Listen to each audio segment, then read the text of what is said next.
الحمد للہ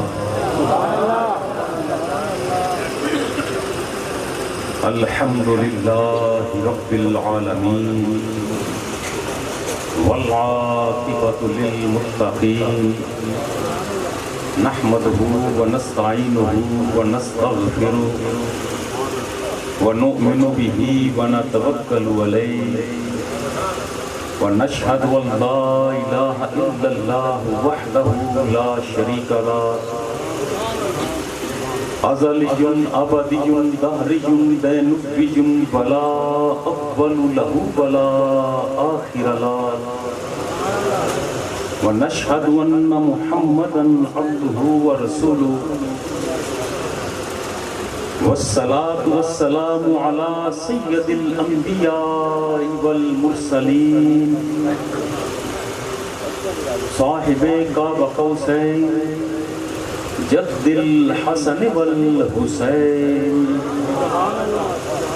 سیدنا و مولانا غوثنا و غیاثنا و مغیثنا عیننا و عوننا و عیاننا مطلوبنا و مقصودنا و مصحوبنا ملجانا و مأوانا ابی القاسم محمد بن عبد اللہ وعلا آلہ الطیبین الطاہرین المطاہرین والشاہدین المشاہدین الشاکرین والسلام علی اصحابہ الاجمعین اما بعد فاعوذ باللہ من الشیطان الرجیم بسم اللہ الرحمن الرحیم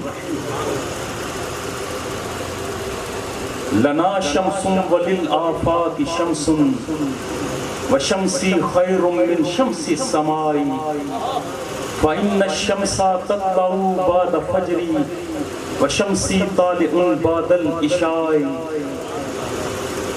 ان اللہ و ملائکتہ یصلون علی النبی یا ایہا الذین آمنوا صلوا علیہ وسلموا تسلیما الصلاۃ والسلام علیک یا سیدی یا رسول اللہ الصلاۃ والسلام علیک یا سیدی یا حبیب اللہ الصلاۃ والسلام علیک وعلی آلک یا سیدی یا نعمت اللہ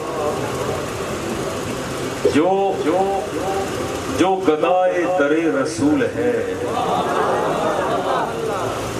جو گدائے در رسول ہے جو نبی کے قدموں کی دھول ہے اسے مان لو تم شہنشاہ وہی کائنات کا پھول ہے یہ چاند جس کا ستارہ ہے وہ ردائے زہرا بطول ہے یہ دین جس نے بچا لیا وہ حسین کا ہی اصول ہے جس زندگی میں علی نہ ہو وہ سراب دھوکہ و بھول ہے اظہر تیرا یقین یہ سب مومنوں کو قبول ہے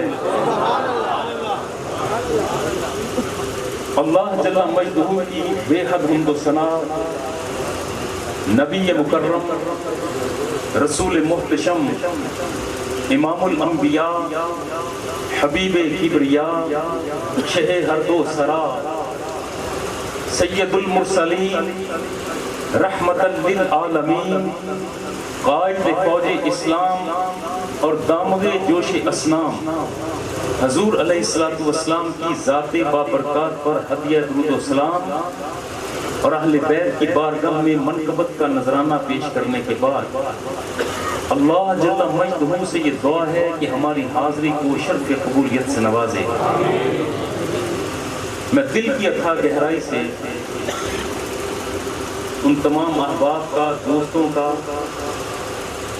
تہ دل سے مشکور بھی ہوں شکریہ بھی ادا کرتا ہوں کہ اس مقدس مطہر مہینہ کی اس باوقار اور تاریخی محفل شریف میں میری حاضری کا ذریعہ بھی بنے اور بغیر مبالغے کے مبارکباد کے مستحقین وہ تمام احباب ہیں جنہوں نے اس تقریب کا دامے درمے سکنے انتظام و انصرام کیا۔ چونکہ یہ مہینہ بھی بڑا پیار اور محبت کا ہے، اس مہینے کے شب و روز بھی محبت والے، محفل کا انتظام و انصرام بھی محبت سے کیا، آپ تمام احباب بھی بڑی محبت سے پہنچے ہیں، تو ذہن میں بات ایک آتی ہے کہ کیوں نہ بات کا آغاز میں بھی محبت سے ہی کروں۔ آپ احباب نے محبت کی بہت سی داستانیں سنی ہوں گی، ممکن ہے کہ کوئی تو داستان محبت آپ کے ذہنوں میں آج کی ہو، کوئی آج سے 500 سال یا 1000 سال پہلے کی داستان محبت آپ کے اذہان و قلوب میں ہو۔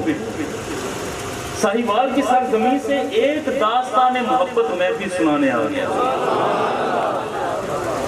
اور یہ داستان محبت کوئی اب کی نہیں ہے، بلکہ یہ داستان محبت تب کی ہے جب اب تب اور سب نہ تھا۔ یہ داستان محبت الہیہ ہے۔ اللہ جل مجدہ کنت کنزا مخفیا کے حجابات میں تھا،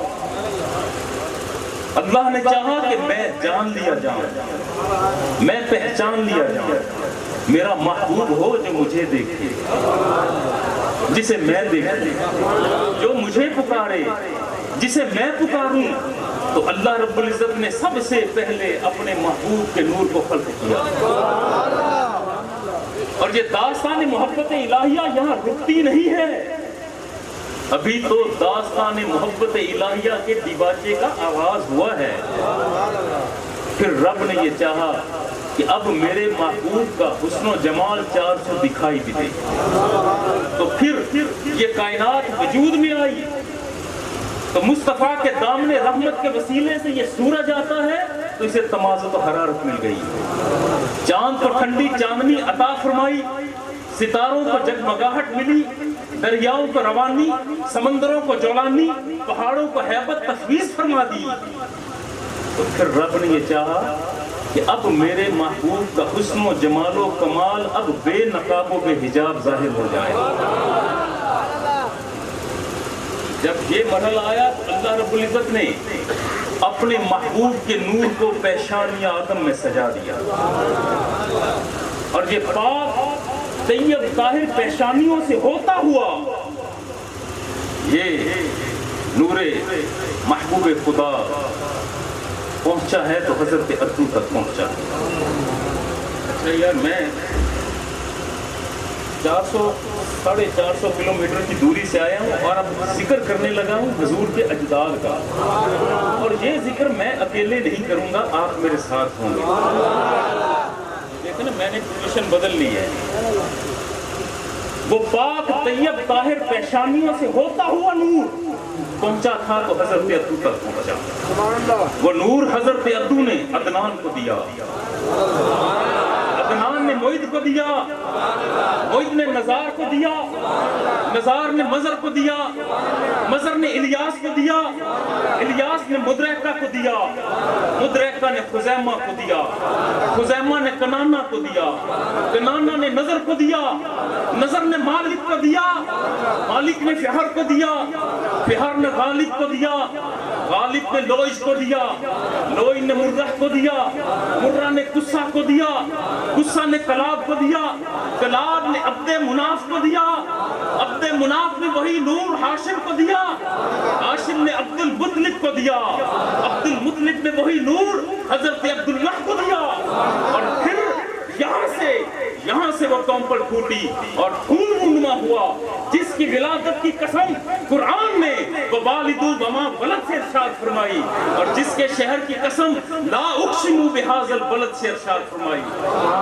نعرہ تکبیر، نعرہ رسالت۔ گالو سنو یار،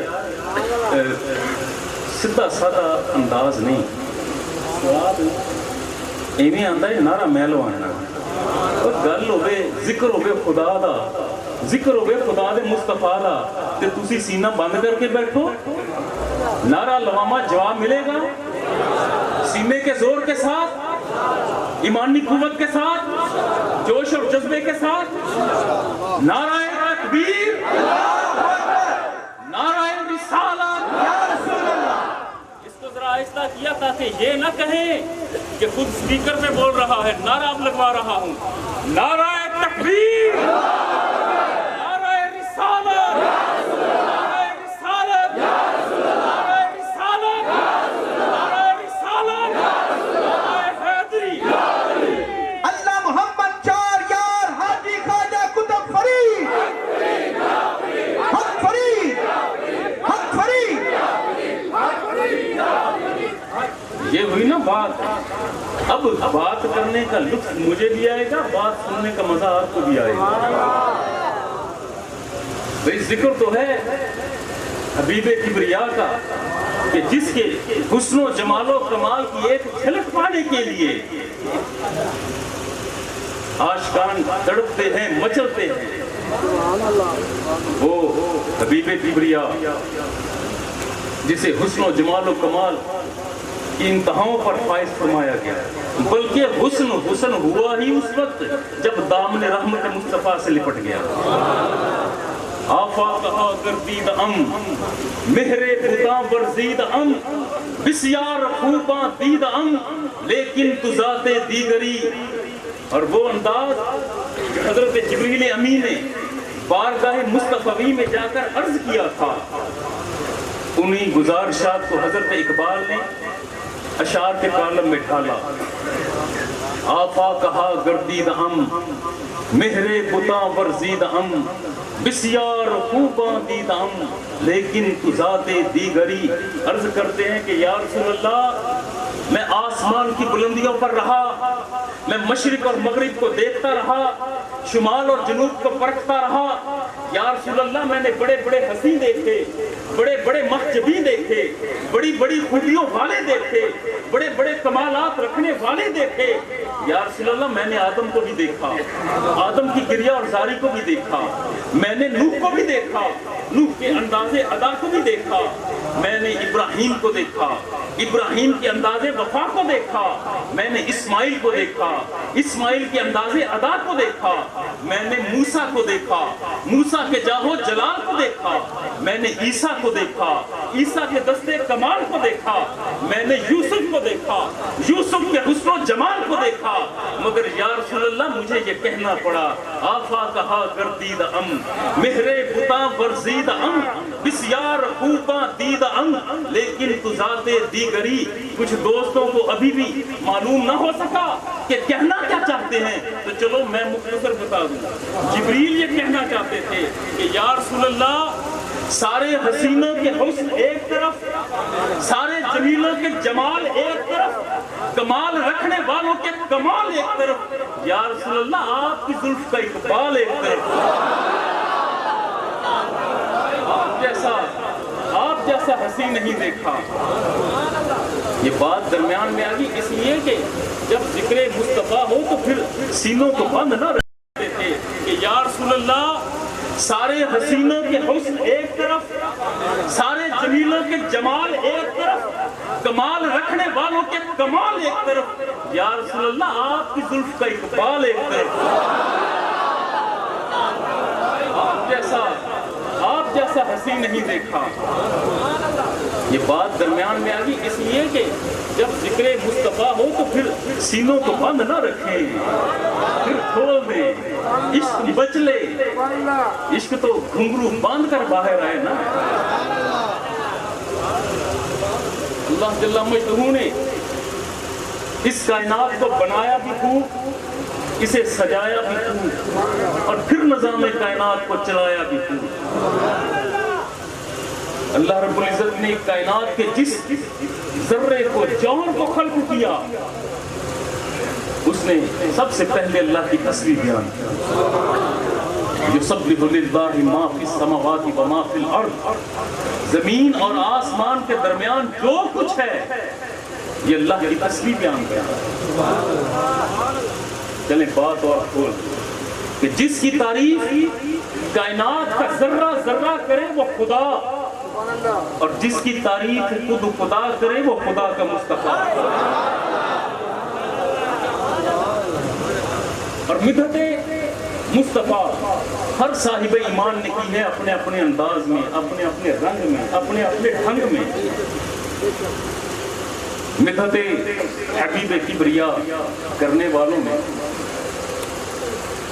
انبیاء رسول یہ ترتیب میں ہے. ذہن میں ایک اور بات آتی ہے، بھئی آدم نے ذکر کیا مصطفیٰ کا، نوح نے ذکر کیا مصطفیٰ کا، ابراہیم ذکر کرتے ہیں مصطفیٰ کا، دعا مانگتے ہیں ربنا وابعث فیہم رسولا منہم یتلو علیہم آیاتک ویعلمہم الکتاب والحکمہ ویزکیہم انک انت العزیز الحکیم.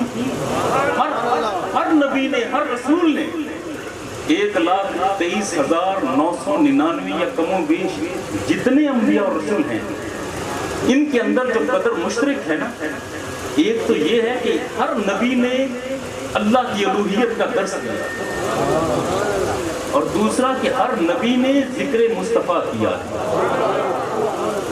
مگر سوال ایک اٹھتا ہے علماء کی موجودگی میں، عرض کرنا چاہوں، جسارت چاہ رہا ہوں، سوال ابھرتا ہے بھئی مصطفیٰ تو آئے ہیں سب سے آخر میں، بعثت ہوئی ہے سب سے آخر میں، آخری نبی ہے، آپ کے بعد کوئی نبی نہیں ہے. قیامت آتی آ جائے مصطفیٰ کے بعد کوئی نبی نہیں آئے گا.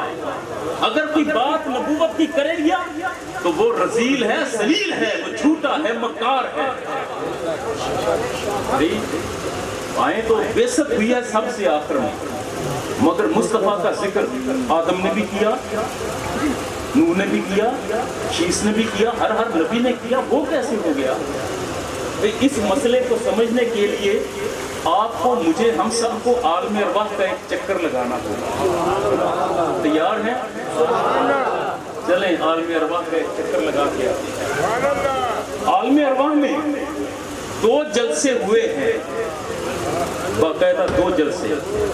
ایک تھا جلسہ عام جس میں حضرت آدم صفی اللہ سے لے کر قیامت تک آنے والے آخری انسان کی روح موجود تھی، تمام روحیں. تو وہاں پر توحید کے بارے میں جلسہ تھا، اور اللہ رب العزت نے جلسہ عام میں سوال کیا تھا الست بربکم قالوا بلا، کیا میں تمہارا رب نہیں؟ سب نے کہا تھا کیوں نہیں، اے پروردگار تو ہمارا معبود ہے.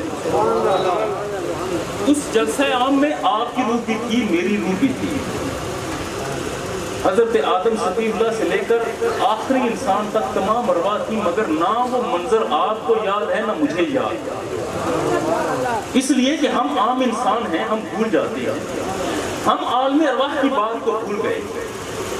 مگر ایک اور جلسہ بھی تھا، وہ تھا جلسہ خاص جس میں کوئی عام بندے کی روح نہیں تھی، صرف انبیاء اور رسول ہیں، کوئی غیر نبی نہیں. کسی غیر نبی کی روح کو جرأت نہیں تھی کہ اس جلسہ خاص میں آ جائے، اور وہ عالم ارواح میں ہوا. وَإِذْ أَخَذَ اللَّهُ مِيثَاقَ النَّبِيِّينَ کی ترتیب کو ذہن میں رکھا گیا. انبیاء اور رسول کی ارواح موجود ہیں. کسی کو معلوم نہ تھا کہ رب نے آج اکٹھا کیوں کر لیا. یقیناً ہر نبی دوسرے سے پوچھتا ہوگا. حضرت شیس علیہ السلام نے حضرت آدم صفی اللہ سے پوچھا ہوگا بابا آج اللہ نے کیوں اکٹھا فرمایا، صرف انبیاء اور رسول کو بلایا. حضرت ہارون علیہ السلام نے اپنے بھائی حضرت موسیٰ کلیم اللہ سے پوچھا ہوگا. سارے موجود، کسی کو معلوم نہیں کہ کیوں بلایا. مگر اتنے میں کچھ روایات ہیں کہ ایک تخت اتارا گیا، تخت آ رہا ہے، اور تمام انبیاء رسول ایڑیاں اٹھا کر اس تخت کو دیکھ رہے تھے. ایڑیاں اٹھائی ہوئی ہیں، توجہ کے ساتھ، ارتکاز کے ساتھ نگاہ اس تخت کی طرف ہے. تخت نیچے آتا جا رہا ہے. جب یہ سامنے آیا تو دیکھا کہ اس تخت پر بیٹھا ہے ایک بلیل کی زلفوں والا، ماں زاد البصر کی آنکھوں والا، جد اللہ کے ہاتھ والا، حسن و جمال و کمال کی انتہاؤں پر فائزہ. اللہ رب العزت نے اس وقت اشارہ تھا، انداز اپنی شان کے مطابق یہ اعلان کیا تھا کہ اے انبیاء اور رسول، یہ ہے وہ میرا محبوب نبی جس کے لیے کائنات کو بنایا ہے، جس کے لیے کائنات کو سجایا ہے، جس کے لیے نظام کائنات کو چلایا ہے۔ جب تم اس کا زمانہ پاؤ تو اس کی اعانت کرنا، اس کی مدد کرنا۔ ہم عام انسان تھے، ہم بھول گئے، مگر نبی آئے ہیں نا تو نبی نہیں بھولتا، نبی اور رسول بھولتے نہیں۔ یہی وجہ تھی کہ آدم آئے ہیں تو ذکر مصطفیٰ کا کیا ہے، نوح آئے ہیں تو ذکر مصطفیٰ کا ہے، ہر نبی نے ذکر کیا، مگر پھر ایک سوال پھر آ گیا۔ بھئی عہد میں وعدہ تو یہ کیا تھا کہ جب تم اس کا زمانہ پاؤ تو اعانت کرنا۔ بھئی ابھی تو مصطفیٰ آئے نہیں، ذکر پہلے سے ہو رہا ہے، تو پھر بات ایک ہی سمجھ آتی ہے۔ جس دور میں آدم آئے وہ دور آدم کا، مگر زمانہ مصطفیٰ کا ہے۔ نعرہ تکبیر، نعرہ رسالت، اللہ محمد چار یار حاجی خواجہ قطب فرید، حق فرید، حق فرید۔ ہر زمانہ مصطفیٰ کا زمانہ ہے۔ مرحلہ تو وہ نا کہ ہر نبی نے ذکر کیا اپنے اپنے انداز میں۔ بھئی ہر صاحب ایمان نے انداز بدلے ہیں نا، کوئی نظم کی صورت میں، کوئی نثر کی صورت میں، اشعار کی صورت میں۔ جان و دل ہوش و خرد سب تو مدینے پہنچے، تم نہیں چلتے رضا سارا تو سامان گیا۔ یہ آواز مدحت رسول میں بریلی سے اٹھی تھی۔ جان و دل ہوش و خرد سب تو مدینے پہنچے، تم نہیں چلتے رضا سارا تو سامان گیا۔ اور فارس کے صحراؤں سے بھی آواز آئی، ہما آہوان صحرا سر خود نہاد برکف، با امید آن کے روزے بشکار خواہی آمد۔ یا رسول اللہ، جنگل کے تمام غزال، جنگل کے تمام ہرن اپنے سروں کو اپنے ہاتھوں پہ لیے آپ کی آمد کے منتظر ہیں۔ یا رسول اللہ، کبھی تو ہوگا، آپ کا گزر ان جنگلوں سے ہوگا، آپ کو تردد نہ کرنا پڑے، کوئی تکلیف نہ ہو۔ تمام غزال اور ہرن اپنے سروں کو ہاتھوں میں اٹھائے آپ کی بارگاہ میں آ جائیں۔ اور حضرت قطب الدین بختیار کاکی رحمۃ اللہ علیہ ان کے اشعار کی یاد آ گئی۔ حضرت قطب الدین بختیار کاکی رحمۃ اللہ تعالیٰ علیہ عشقی مدارج اور مراحل میں داخل ہو کر بڑے حسین شعر کہتے ہیں۔ گر یار من بے آیت جگر را کنم کباب، سر را پیالہ سازم خون را کنم شراب، تن را رباب سازم رگ ہائے تار تار، ہر تار می بگوید اے یار یار یار۔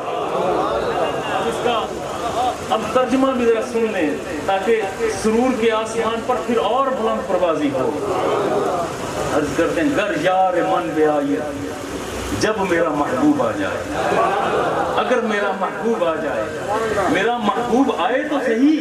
گر یار من بے آیت جگر را کنم کباب، تو اس کی آمد کی خوشی میں اپنے جگر کے کباب نہ تیار کر دوں۔ سر را پیالہ سازم خون را کنم شراب، مرحلہ یہ ہے کہ میرا محبوب آئے تو صحیح، اس کی آمد کی خوشی میں اپنے سر کا پیالہ تیار کروں، اپنے خون کو پورا مشروب کی صورت اس میں انڈیل دوں۔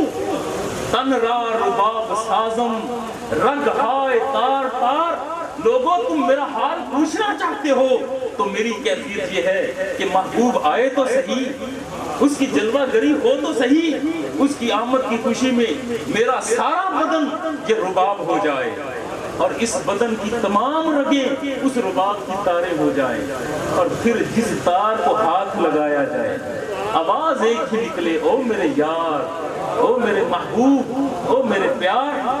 آئے تو صحیح۔ مدحت مصطفیٰ میں اپنے اپنے انداز ہیں، کیفیت پکڑی ہے۔ اج سکھ متران دی مدد بتھیری، اج سکھ متران دی گھیری کیوں دلڑی اداس گھنیری لوں لوں وچ شوق چنگیری اج نینا لائیاں کیوں جھڑیاں اس صورت نوں میں جان آکھاں جانا کے جان جہان آکھاں سچ آکھاں تے رب دی شان آکھاں جس شان تو شانہ سب بنیاں یہ مختلف افراد کے انداز ہیں پیار کرنے کے محبت کرنے کے عزیز بیٹے نے بھی یاد نعت پڑھی نعت شریف کے اشعار مختلف نعتیں پڑھتے رہے کچھ کلام تو ہیں آج کے کچھ آج سے کچھ 200-400 سال پہلے لکھے گئے وہ کلام بھی ہیں کچھ آج سے 50 سال پہلے کے کلام جو میں نے بھی پڑھے انہوں نے مگر آپ اس محفل میں خوشگلو تو نہیں ہوں کوئی ترنم نہیں ہے اس میں صوت نہیں ہے مگر دل تو ہے دل میرا بھی چاہا کہ نعت سناؤں اب میں حسن صوت کے ساتھ تو نہیں ایک نعت شریف کے 2 اشعار میں نے بھی پڑھے اور خطبہ میں پڑھے اور جو اشعار میں نے خطبہ میں پڑھے ہیں یہ آج کے لکھے ہوئے نہیں نہ ہی یہ اشعار آج سے کوئی 100 سال پہلے لکھے گئے نہ ہی 500 سال یا 1000 سال پہلے یہ تحریر میں آئے بلکہ یہ نعت یا کلام اس کا ہے جس نے مصطفیٰ کو اپنے گھر کے صحن میں چلتے پھرتے دیکھا یہ نعت یا کلام ہے حضور ام المومنین حضرت عائشہ صدیقہ رضی اللہ تعالیٰ عنہا آپ نے ذکر کیا ہے لنا شمس وللآفاق شمس وشمسی خیر من شمس السماء اے دنیا والو ایک تمہارا آفتاب ہے اور ایک ہے میرا آفتاب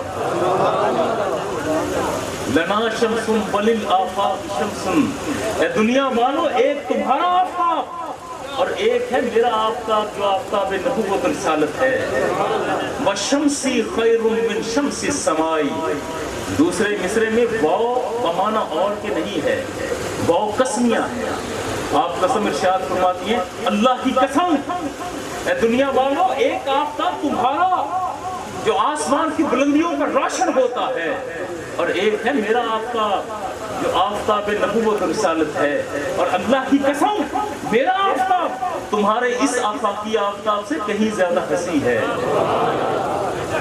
وَإِنَّ الشَّمْسَ تَطْلَعُ بَعْدَ فَجْرِ وَشَمْسِ طَالِعٌ بَعْدَ الْعِشَاءِ علماء کی موجودگی میں ایک حساس اور نازک بات کرنے لگا اصول یہ ہے کہ اگر کوئی شخص کوئی دعویٰ کرے تو پھر اس کی دلیل بھی چاہیے بغیر دلیل کے دعویٰ باطل ہوتا ہے اور پہلے شعر میں حضور اماں جی عائشہ صدیقہ رضی اللہ تعالیٰ عنہ نے یہ دعویٰ کیا اور حق دعویٰ ہے سچ دعویٰ ہے کہ دنیا والو ایک تمہارا آفتاب ایک میرا آفتاب جو آفتاب نبوت رسالت میرا آفتاب تمہارے آفاقی آفتاب سے زیادہ بہتر ہے یہ دعویٰ ہے اور صحیح دعویٰ مگر کیا کریں کہ علم کلام کے قواعد اپنی جگہ پر اصول اپنی جگہ پر اور یہ ہو نہیں سکتا کہ اماں جی کوئی دعویٰ کریں اور ساتھ دلیل نہ ہو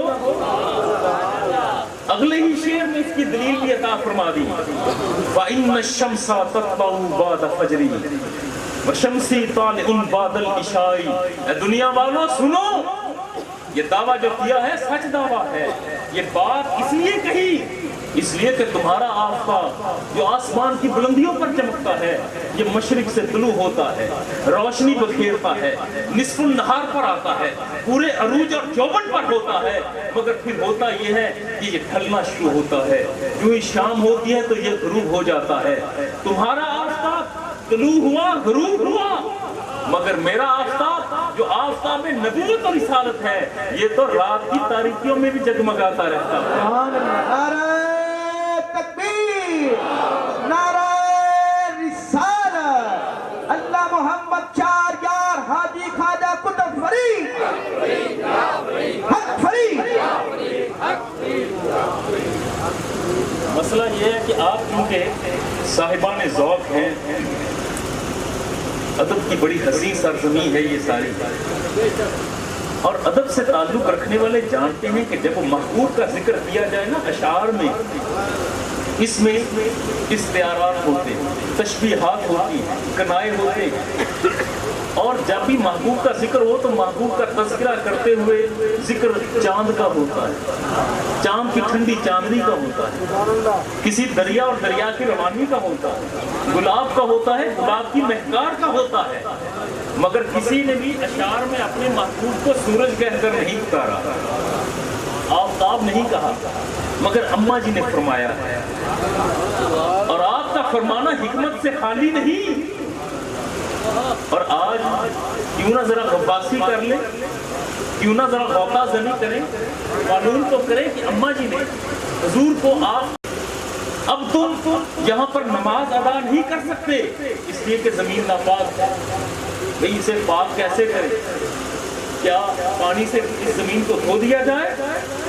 اگر کچی زمین ہے اس کو دھویا جائے تو وہی غلاظت اور پھیل جائے، یہ پاک نہ ہوئی۔ فقہا کہتے ہیں کہ زمین کو اگر پاک کرنا مقصود ہے نا تو لوگوں ذرا انتظار کرو سورج کے طلوع ہونے کا۔ جب سورج طلوع ہو جائے اس سورج کی کرنیں زمین کے سینے پر آئیں، اس سورج کو رحم آ جائے اس زمین پر، اور یہ اپنی کرنیں زمین پر پھینکے، اس زمین کی سطح خشک ہو جائے، بولو براز خشک ہو گیا، زمین خشک ہو گئی، اب فقہا سے پوچھیں جی اب کیا حکم ہے؟ وہ فرماتے ہیں بھئی اب زمین پاک ہے، اب زمین پاک ہو گئی سورج کی تمازت و حرارت سے، سورج نے اپنی کرنیں زمین پر ڈالی، زمین کو پاک کر دیا، اب یہاں پر تم تیمم کر سکتے ہو، نماز ادا کر سکتے ہو۔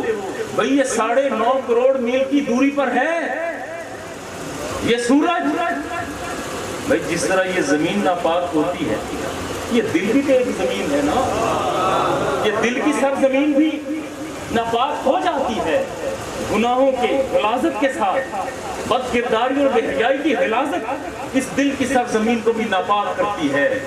تو اب کیا کیا جائے؟ اسے پاک کیسے کریں؟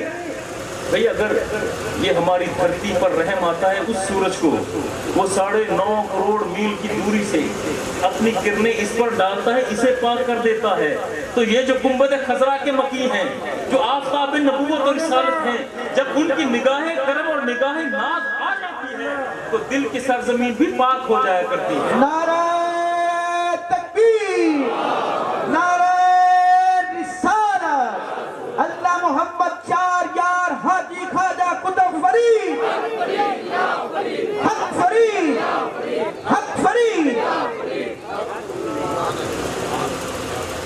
بھئی ایک پہلو تو یہ ذہن میں آتا ہے کہ آفتاب اس نے فرمایا لنا شمسم وللآفاق شمسم، یا پھر حکمت اس کے ساتھ ایک اور بھی ہے جو محسوس ہوتی ہے کہ سورج کے طلوع ہونے سے پہلے سورج کی آمد کی خبر ہو جاتی ہے۔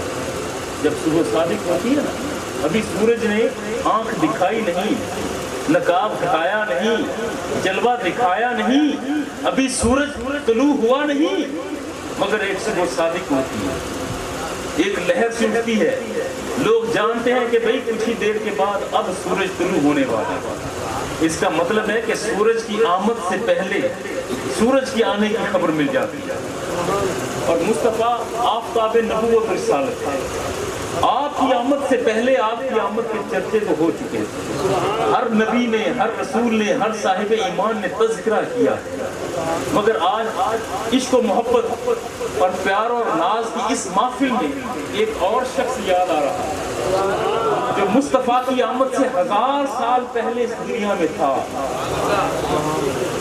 اور یہ شخص نہ تو کوئی نبی ہے، نہ کوئی رسول ہے، نہ کسی نبی رسول کا یہ صحابی ہے، نہ ہی کوئی مقام ولایت پر ہے، مگر کیا ہے کہ عشق کا ناگ اسے ڈس کر یہ بندہ کون ہے؟ یہ حضور علیہ السلام کی بعثت سے 1000 سال پہلے کی بات اور تذکرہ کرنے لگا۔ ابھی مسیح علیہ السلام کی تشریف نہیں لائے،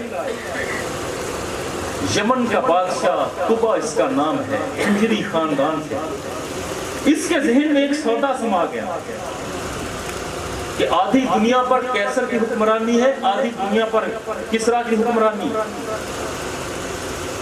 یہاں پر اگر میری حکمرانی ہو جائے عرب کی سرزمین پر، اس نے اپنے وزراء کو بلایا، مشیران کو بلایا کہ بھئی میں چاہتا ہوں کہ عرب کی سرزمین پر میرا جھنڈا لہرائے، میرا سکہ چلے، بتاؤ کہ سب سے پہلا حملہ کہاں جا کر کرو۔ اس کے وزراء، مشیران اور جرنیلوں نے نقشے بچھا لی، سر جوڑ دیے، مشاورت شروع ہو گئی، اور بعد میں کہتے ہیں کہ اے بادشاہ اگر تو چاہتا ہے کہ تیری حکمرانی پوری عرب دنیا پر ہو جائے تو سب سے پہلے جا کر حملہ یثرب پر کرو، یثرب کی سرزمین کو اپنی مسائی بناؤ، فتح کرو، چھاؤنی بناؤ، پھر دھیرے دھیرے بڑھتے رہنا، یہ پورا عرب تیرے زیر نگین ہوگا۔ اپنے وزراء اور مشیران کی مشاورت کے بعد اس نے اپنے لشکریوں کو ساتھ لیا اور سینکڑوں میل کی مسافت طے کی، جنگل بیلوں سے گزرا، بیابانوں سے، صحراؤں سے گزرا۔ جب یثرب کے قریب پہنچا تو یثرب کے باسیوں کو معلوم ہو گیا کہ یمن کا بادشاہ طوبہ آ رہا ہے حملہ کے لیے۔ اس وقت یثرب شہر ایک قلعے پر مشتمل تھا، جس کے لوگوں نے قلعے کا دروازہ اندر سے بند کر لیا۔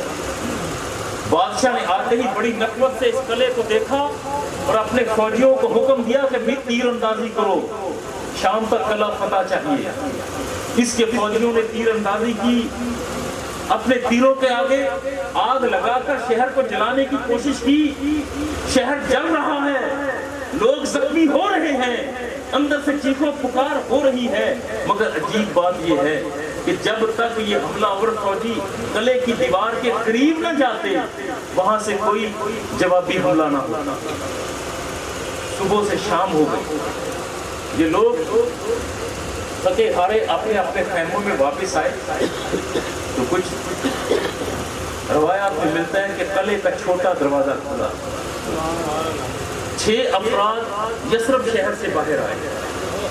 ان 6 افراد نے اپنے سروں پر کھجوروں کے تھال رکھے ہوئے ہیں، کندھوں پر پانی کے مشکیزیں ہیں، چلتے ہوئے سیدھا حملہ اور فوجیوں کے خیموں میں آئے اور آ کر کہتے ہیں کہ اے یمن کے فوجیوں بڑی دور سے آئے، یمن کے فوجیوں بڑی دور سے آئے ہو، بادشاہ نے تمہیں آرام نہ کرنے دیا، آتے ہی تمہیں تیر اندازی پر لگا دیا، یقیناً تمہیں بھوک لگی ہوگی، ہمارے شہر کی کھجوریں بڑی میٹھی ہیں، کھجوریں کھاؤ، ہمارے شہر کا پانی میٹھا اور ٹھنڈا ہے، تمہیں پیاس لگی ہوگی، مشکیزوں میں پانی ہے، یہ پانی پی لو۔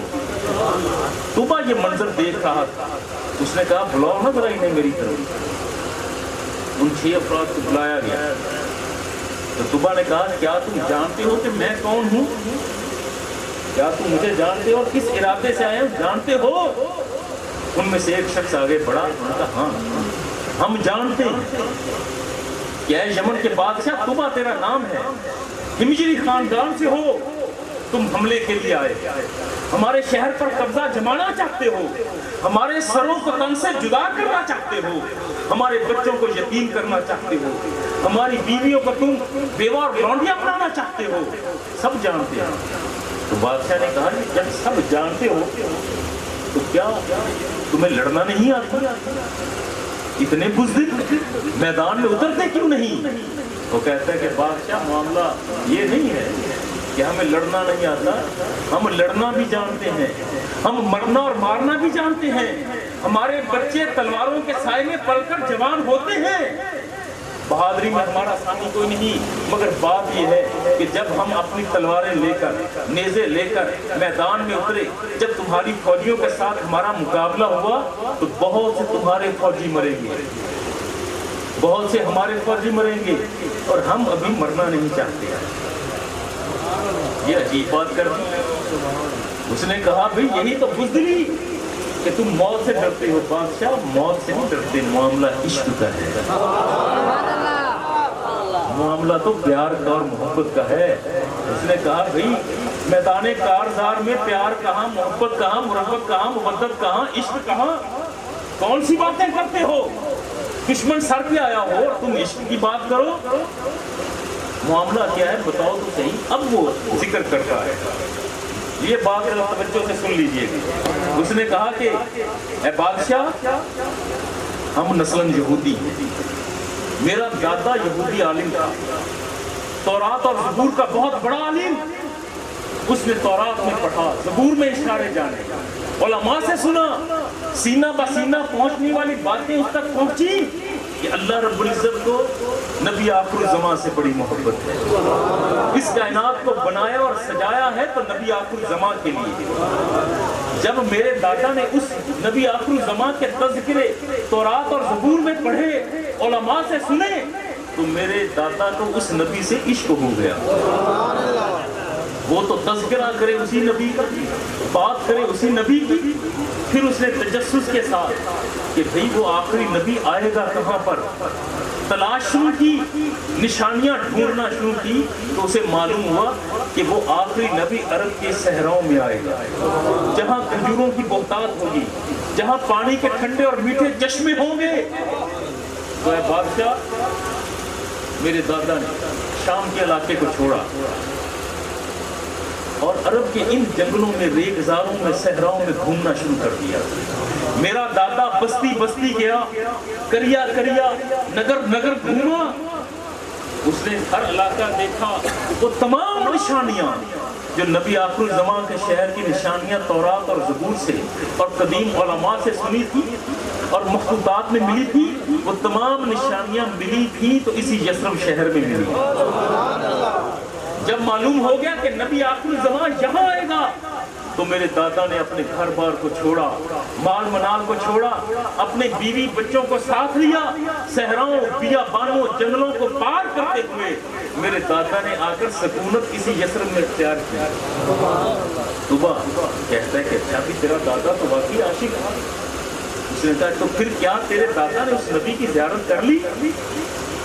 وہ کہتے ہیں نہیں، میرا دادا اس کی انتظار میں رہا، دن رات تڑپتا تھا، مچلتا تھا، مگر اس نبی آخر الزمان کی زیارت نہیں ہوئی. جب مرنے لگا تو میرے دادا نے وصیت کی، میں مر جاؤں تو میری قبر اسی شہر میں بنا دینا. اچھا، تو یقیناً پھر تیرے باپ نے اس نبی کو دیکھ لیا ہوگا. وہ کہتا ہے کہ نہیں، میرا باپ بھی اس نبی کے انتظار میں تھا، اس کی محبت میں گرفتار تھا، وہ بھی بات بات پر ہوتا تھا.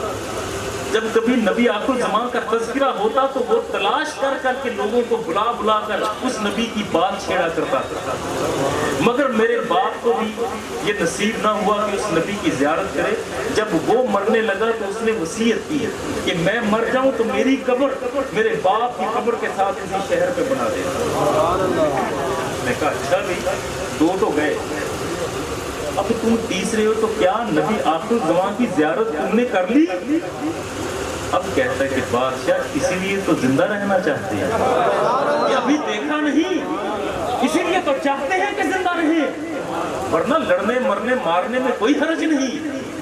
اس نے کہا بھائی وہ اللہ کا نبی نہ جانے کب آئے، اگر تیری زندگی نے وفا نہ کی تو پھر.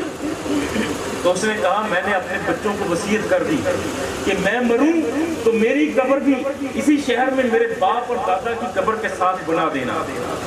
اس نے کہا عجیب نسل سے ہو، عجیب بندے ہو بھئی، 3 نسلوں سے انتظار کر رہے ہو، وہ اللہ کا نبی نہ جانے کب آئے، مرتے جا رہے ہو، تہے خار پہنچتے جا رہے ہو، نہ جانے کب آئے.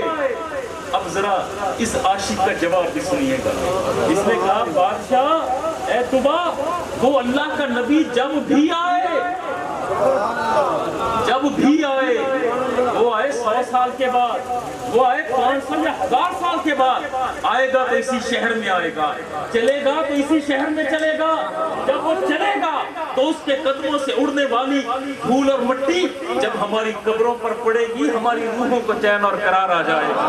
نعرہ تکبیر، نعرہ رسالت، اللہ محمد 4 یار حاجی خواجہ قطب فرید، حق فرید، حق فرید. یہ بھی محبت بھری داستان. بات چلی تھی لنا شمس وللآفاق، جو مصطفیٰ کی آمد سے پہلے تذکرے ہیں. اب بادشاہ نے یہ باتیں سنی نا، ایسا عاشق اس نبی کی محبت کو اتنا گرفتار، یہ بھی اس کا باپ بھی اس کا دادا بھی اور اگلی نسلیں بھی تیار، اب اس کے دل کی دنیا میں پلٹ گئی۔ یہ کہتا ہے کہ اے یہودی علماء سنو، میں طبا ہمجری خاندان کا شخص، یمن کا بادشاہ، تم سے وعدہ کرتا ہوں کہ میرا کوئی فوجی تمہارے اس شہر کی طرف میلی آنکھ سے نہیں دیکھے،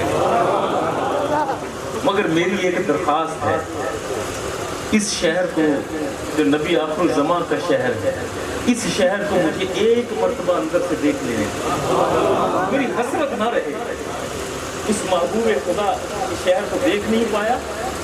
اب یہودی علماء نے سر جوڑے، مشورہ کے بعد اس نے کہا بادشاہ آؤ دیکھو، مگر شرط ہے کہ تمہارے ساتھ کوئی اسلحہ بردار نہ ہو، کوئی تلوار والا، نیزے والا، خنجر والا، تمہارے ساتھ اسلحہ بردار نہ ہو، آؤ اور شہر کو دیکھو۔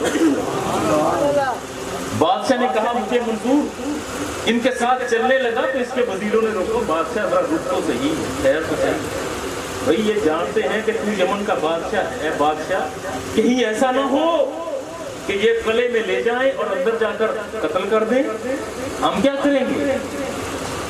آپ نہ جائیں، خطرناک ہو سکتا ہے۔ تو طبا نے کہا اے میرے وزراء، کیا تم نے ان لوگوں کی آنکھوں میں دیکھا نہیں؟ ان کی آنکھوں میں غور سے دیکھو تو صحیح، ان کی آنکھوں میں سوائے عشق اور محبت کے اور کچھ بھی نہیں ہے، اور جو عاشق ہوتے ہیں وہ قاتل نہیں ہوتے، اور عشاق تو خود مقتول ہوا کرتے ہیں۔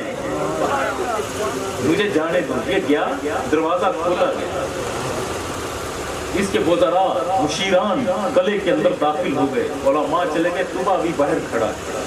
لوگوں نے کہا اے بادشاہ، پہلے شوق تھا دیکھنے کا، جب دروازہ کھول دیا تو شہر کے اندر آتے کیوں نہیں؟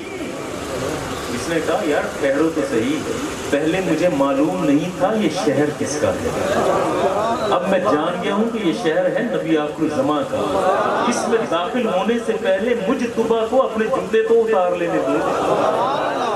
جوتوں کو باہر اتارا، سر جھکائے ہوئے جب اندر داخل ہوا تو دل کی دنیا تو پلٹ چکی تھی، اب آنکھوں سے آنسو روا ہوئے، روتا ہے، تڑپتا اور مچلتا ہوا، کبھی مدینہ کی یثرب کی اس دیوار سے لپٹتا ہے، کبھی اس دیوار سے لپٹتا ہے، کبھی کسی درخت سے لپٹ کر روتے ہوئے کہتا ہے کہ اے شہر کی در و دیوار، گواہ رہنا کہ طبا آیا تھا، میں تو رہوں یا نہ رہوں مگر تم دیکھو گے کہ نبی آخر الزمان آیا ہے، اور خدا را میری گواہی دے دینا کہ اس نبی آخر الزمان کے شہر میں طبا بھی آیا تھا۔ اسی طبا نے تاریخی حوالے سے ایک بات کرنے لگا، اسی طبا نے 2 منزلہ مکان اسی یثرب شہر میں بنوایا، ایک نیچے منزل ایک اوپر منزل، اور یہودی عالم کو بلا کر کہا کہ بھئی اس مکان میں اب تم رہو گے، ساتھ ایک خط لکھا، صحاح ستہ میں خط کی تفصیل موجود ہے، خط لکھا اور اس کا مفہوم یہ بنتا ہے اللہ کے نبی کی طرف طبا کا سلام، اے اللہ کے نبی، میں نے آپ کو دیکھا نہیں، میں نے آپ کا جمال پایا نہیں، میں نے آپ سے ہم کلام ہونے کا شرف حاصل نہیں کیا، مگر اے اللہ کے نبی، میں آپ کو دیکھے بنا آپ پر ایمان لایا، آپ پر نازل ہونے والی کتاب پر ایمان لایا۔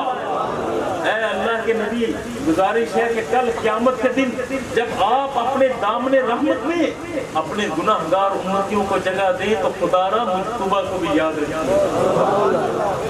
یہ خط ایک لکھا، لکھنے کے بعد بند کیا، مہر لگائی اور اسی یہودی عالم کو تھما دیا کہ یہ مکان بنا دیا ہے اس نبی آخر الزمان کا مکان ہے، اس میں رہو، جب وہ آئیں تو یہ خط امانت ہے اس نبی کی، اور یہ خط اس تک پہنچانا، اگر تیری زندگی میں آ جائے تو تو دے دے، تیری زندگی وفا نہ کرے تو بیٹے کو دینا، تیرا بیٹا اپنے بیٹے کو دے، حتیٰ کہ یہ امانت اس نبی آخر الزمان کی بارگاہ میں پہنچنی چاہیے۔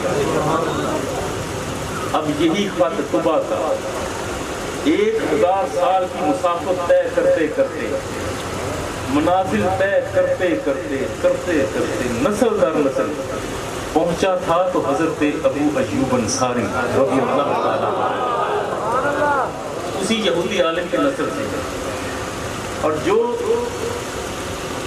سیرت کی اکثر کتابوں میں بلکہ تمام کتابوں میں لکھا ہے یہ کہ حضور جب مدینہ میں تشریف لائے تو ابو ایوب انصاری کے مکان میں ٹھہرے. بھئی یہ تاریخی حقائق سے بات درست نہیں. مصطفیٰ ابو ایوب انصاری کے مکان میں نہیں ٹھہرے بلکہ ابو ایوب انصاری مصطفیٰ کے مکان میں ٹھہرا ہوا تھا. وہی مکان جو طبع نے 1000 سال پہلے بنوایا تھا.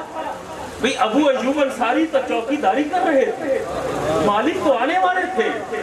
جب مصطفیٰ مدینہ میں آئے قباء کے مقام پر ہیں تو معلوم ہو گیا کہ بھی مکہ سے محمد بن عبداللہ صلی اللہ علیہ وسلم وہ آئے ہیں, بات نبوت کی کرتے بات رسالت کی کرتے. حضرت ابو ایوب انصاری نے یاد کیا جو نسل در نسل سے چلا آ رہا تھا, وہ خط نکالا, پتہ نہیں کسی کاٹ کی پیٹی میں رکھا ہوگا, سنبھال کر نکالا اور قاصد کو بلایا, اجالا ادھر آؤ, یہ امانت ہے, یہ جاؤ بارگاہ مصطفی میں رسول اللہ کے پاس جانا, یہ خط چھپا لو, اس کو ابا کے اندر رکھو, کسی کو بتانا نہیں, کسی کو دکھانا نہیں, اور اس وقت تک یہ خط نہ دینا جب تک کہ وہ طلب نہ کریں. اب قاصد نے وہ خط اپنی ابا کے اندر رکھا, ابا کے پاس باندھ دیے اور چلا سیدھا بارگاہ مصطفی کی طرف. اور حضور علیہ السلام تشریف فرما ہے, صحابہ کتار اندر کتار بیٹھے ہیں, حضور ارشادات فرما رہے ہیں, صحابہ سن رہے ہیں. حضور کی نگاہ اس قاصد پر پڑی, جو ہی قاصد کو دیکھا تو آپ مسکرا کر صحابہ سے فرماتے ہیں بھائی ذرا رستہ دے. درمیان سے رستہ بنوایا اور اس قاصد سے کہا چلے آؤ سیدھے. اب یہ قاصد وہ جو جگہ بنی ہوئی تھی درمیان سے چلا, ابا کے بندھے ہوئے, اس نے کہا کچھ نہیں, بتایا کچھ نہیں, اشارہ نہیں کیا, مصطفیٰ کے قریب آیا, خاموش ہے ابھی بولنا نہیں. مصطفیٰ فرماتے ہیں لاؤ نا ہماری امانت, لاؤ نا امانت. امانت پیش کی گئی, خط پڑھا گیا, طبع کے لیے دعا فرمائی گئی, لنا شمسن وللآفاق شمسن, اے دنیا والو ایک تمہارا آفتاب اور ایک ہے میرا آفتاب. آفتاب کیوں کہا؟ یا تو پھر آفتاب کہنے کی تیسری حکمت یہ ہے کہ بھئی آپ نے دیکھا ہوگا ذمہ دار بندے, آفتاب طلوع ہوا, رات سردی پڑے, انگوریاں مرجھا جاتی ہیں, کیوں ہی سورج کی پہلی کرن آتی ہے نا تو مرجھائے ہوئے پودوں کے سر اٹھنا شروع ہوتے ہیں, تندرستی محسوس ہوتی ہے. اور حضور ہیں آفتاب نبوت رسالت. آپ کی کرم نوازی کی نگاہ جس پر پڑ گئی, کرم نوازی کا نور کی جھلک جس پر آ گئی, وہ بیمار تھا تو تندرست ہو گیا. اس بات کی وضاحت کے لیے پھر ایک اور ذہن میں بات آ گئی, اور یہ ہے الخصائص الکبریٰ. علامہ جلال الدین سیوطی رحمۃ اللہ تعالیٰ علیہ تنگی دامن وقت پیش نظر ہے, بات کو سمیٹ رہا. قبیلہ ہے بنو سعد. اچھا تسی روشی پڑھ لو تو میں پانی پینا تاکہ 10 منٹ کے اندر گفتگو مکانی ہے.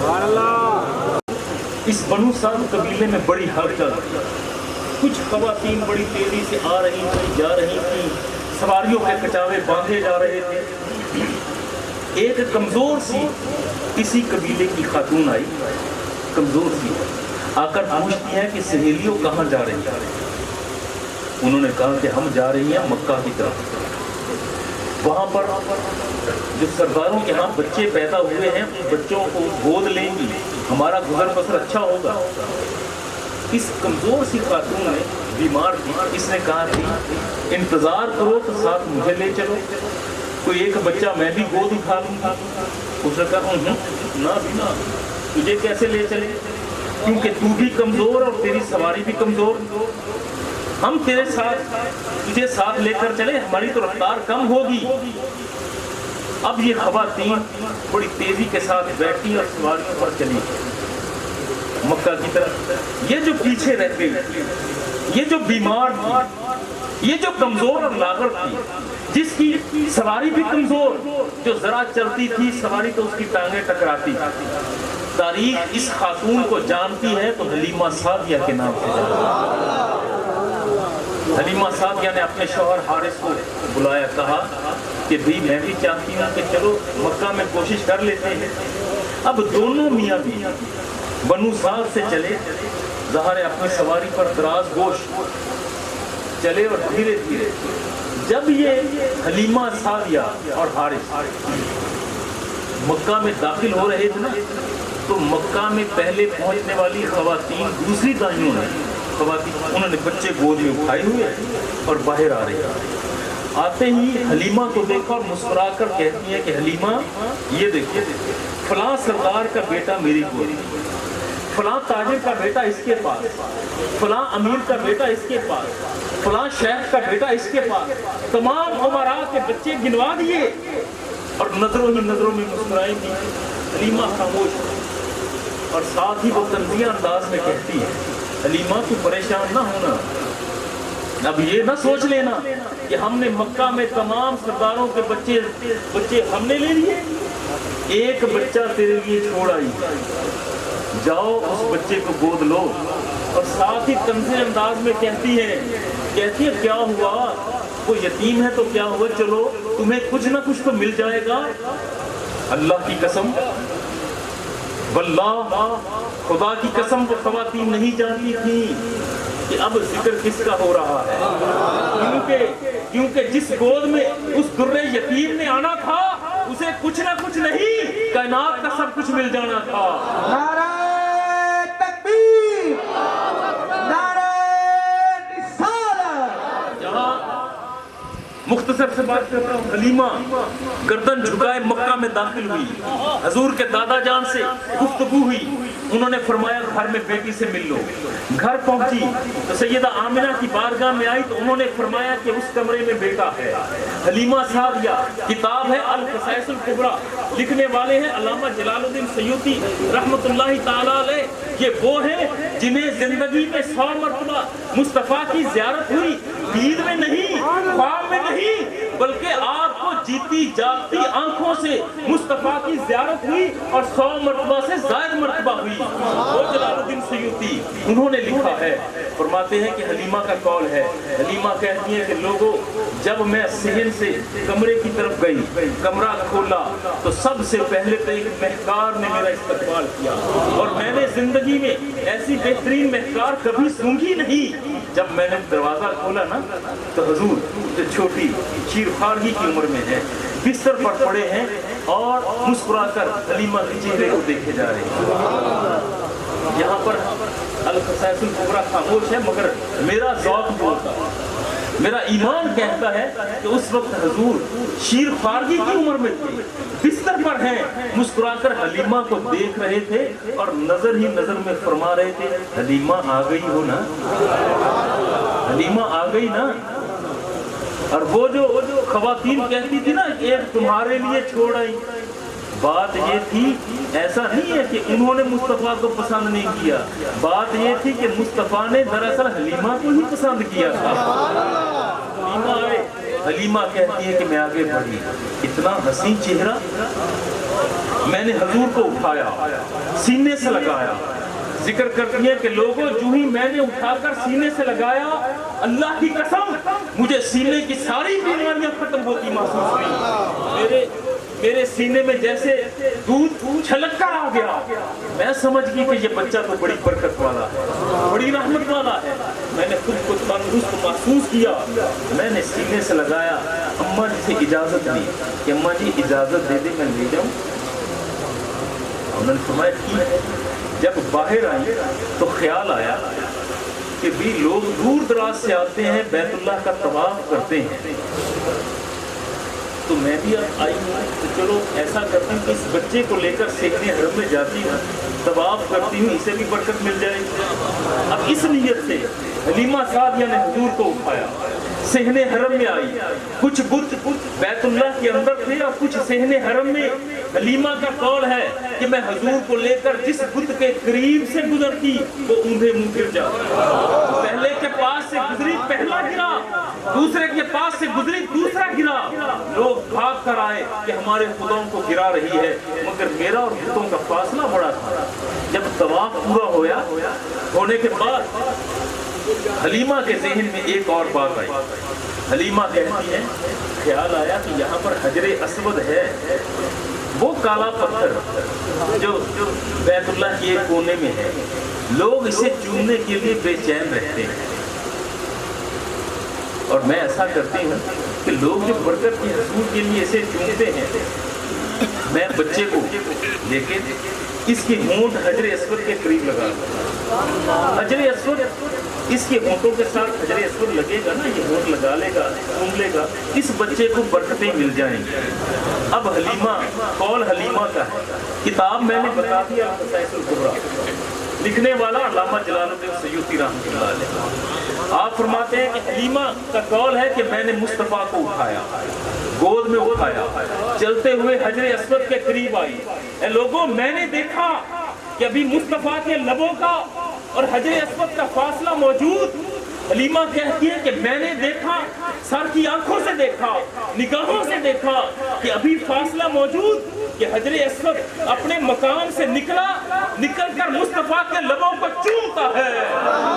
نعرہ تکبیر, نعرہ رسالت, اللہ محمد چار یار حاجی خواجہ قطب فرید حق فرید.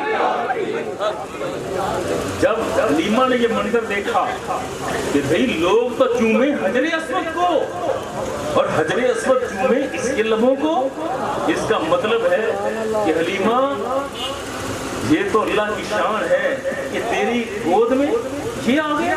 سینے سے لگایا, بڑی تیزی کے ساتھ اپنے شوہر کی طرف چلی اور ساتھ گردنیں گھما کر دیکھ رہی ہے کسی نے یہ منظر دیکھا تو نہیں. اور حضور کو سینے سے لگائے ہوئے حارث کے قریب آئی. حارث سے اس نے کہا, حارث اٹھو جلدی سے, یہاں سے چلو, تمہیں راستے میں بتاؤں گی کہ میں نے کیا کیا منظر دیکھے ہیں. ایک مرتبہ یہاں سے نکلو. حلیمہ کا قول ہے کہ جب میں سواری پر بیٹھی تو وہی سواری جو بڑی دبلی پتلی اور کمزور تھی, جو ہی مصطفیٰ کو لے کر سواری پر بیٹھی تو لوگوں مجھے سواری فربا محسوس ہونے لگی. حضور اوپر ہے. اب ایک حصے میں حلیمہ بھی ہے اور اس کا شوہر حارث. حلیمہ نے حضور کو سینے سے لگایا ہے, دوسرے ہاتھ سے کچاوا تھاما ہے. اسی سواری نے پہلے رفتار تیز کی, اور تیز کرنے سے قبل پہلے تو تھا نا اس کو لگامیں موڑی جاتی تھی دائیں اور بائیں. یوں ہی مصطفیٰ کو لے کر حلیمہ بیٹھی نا تو اس سواری نے پہلے اپنا رخ بیت اللہ کی طرف کیا. بیت اللہ کی طرف رخ کرنے کے بعد اس نے 3 مرتبہ سر کو جھکایا, اور اس کے بعد بنا مہار کسی کے موڑے, لگام موڑے, اس سواری نے اپنا رخ بنو سعد قبیلے کی طرف کر لیا. یوں محسوس ہوتا تھا کہ جیسے یہ سواری اب منزلیں پہچاننے لگی. حلیمہ بھی خاموش ہے, حارث بھی خاموش. سواری نے رفتار پکڑنا شروع کر دی. گل کی چال چلی, حلیمہ نے مصطفیٰ کو اور قریب کیا. سواری نے رفتار بڑھائی, حلیمہ نے کچاوے کو مضبوطی سے تھاما. سواری نے رفتار اور تیز کی, حتیٰ کہ یہاں تک یہ رفتار اتنی تیز ہوئی گویا کہ جیسے ہوا کے دوش اڑی جا رہی ہے. حلیمہ بھی خاموش ہے, حارث بھی خاموش. اتنے میں دیکھا کہ وہ خواتین, وہ بنو سعد کی خواتین جو سرداروں کے بچے گود میں اٹھائے جا رہی ہیں, انہیں دیکھا وہ سامنے جا رہی ہے. اب یہ سواری بڑی رفتار کے ساتھ, وہ حلیمہ سعدیہ کی سواری بڑی یار غلطی ہوگی بڑی معذرت. بھئی میں کہہ بیٹھا کہ حلیمہ کی سواری, بھئی حلیمہ کی سواری تو اس وقت تھی جب یہ بنو سعد سے چلی. اب یہ سواری حلیمہ کی سواری نہیں, اب تو یہ حبیب کبریا کی سواری ہے. اب لوگ, وہ خواتین جا رہی تھی, یہ سواری بڑی رفتار کے ساتھ ان کے قریب سے گزری. وہ خواتین حیران, انہوں نے پیچھے سے پہچانا, کپڑے پہچانے, لباس پہچانا, اور پیچھے سے آواز دی. یہ حلیمہ محسوس ہوتی ہے, آواز دے کر کہتی ہیں, او حلیمہ, او حلیمہ, مکہ میں جا کر سواری بدل لی، اب تو حلیمہ کے ناز بھی آسمان پر ہے۔ اس نے بھی گردن گھما کر مسکرا کر پیچھے دیکھا، پیچھے دیکھ کر کہتی ہے او میری سہیلیوں، او بنو سعد کی خواتین، مکہ میں جا کر میں نے سواری نہیں بدلی، اس کا سوار بدلا ہے۔ نعرہ تکبیر، نعرہ رسالت، اللہ محمد چار یار حاجی خواجہ قطب فرید حق فرید۔ لنا شمس وللآفاق شمس وشمس خیر من شمس السماء فإن الشمس تطلع بعد فجر وشمس طالع بعد العشاء۔ مجھے جو حکم ہوا تھا اس کے مطابق چلا ہوں۔ دعا اللہ رب العزت کی بارگاہ میں ہے کہ آپ کی میری ہم سب کی حاضری کو اپنی بارگاہ میں قبول فرمائیں، ورنہ بات یہ ہے کہ اس کی تشریحات میں سے بالکل ابتدائی 2 مراحل ابھی آپ کو پیش کیے ہیں۔ ابھی تو سورج کے حوالے سے پوری ٹریل پیچھے پڑی ہے، وہ بشرط صرف و زندگی اللہ رب العزت آپ کی میری ہم سب کی حاضری کو اپنی بارگاہ میں قبول و منظور فرمائے۔ وصلی اللہ تعالی علی خیر خلقہ محمد وآلہ وصحبہ۔